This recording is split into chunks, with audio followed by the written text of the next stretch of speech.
I'm Leonie Millard from the Clinical Negligence team at Forbes Solicitors, and I'm here today with my colleague Elizabeth Whitaker from Wills and Probate. She's going to tell you a little bit about some of the problems that we might come across when somebody approaches us in relation to a death case and we have to determine exactly who those monies go to at the end of that claim.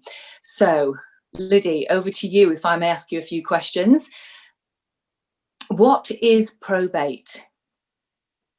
So, put simply, a grant of probate is the legal document which is issued by the probate registry, which firstly validates a deceased will, if there is one, and secondly gives the legal right to the executors appointed in the will to deal with a deceased person's estate.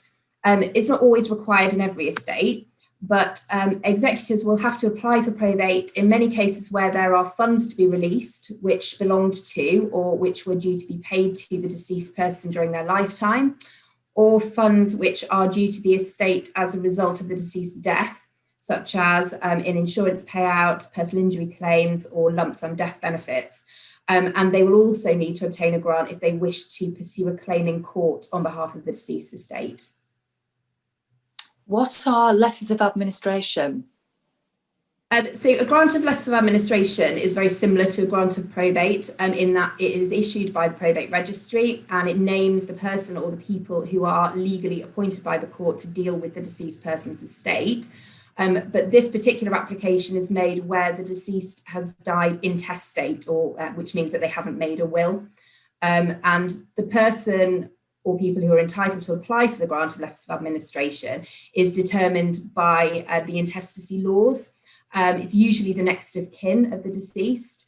Where the next of kin is a minor child, which is often the case, the parents or the legal guardians of that child can apply for the grant on their behalf, and they take on the responsibility of dealing with the assets or taking on any claims in court on behalf of the deceased estate.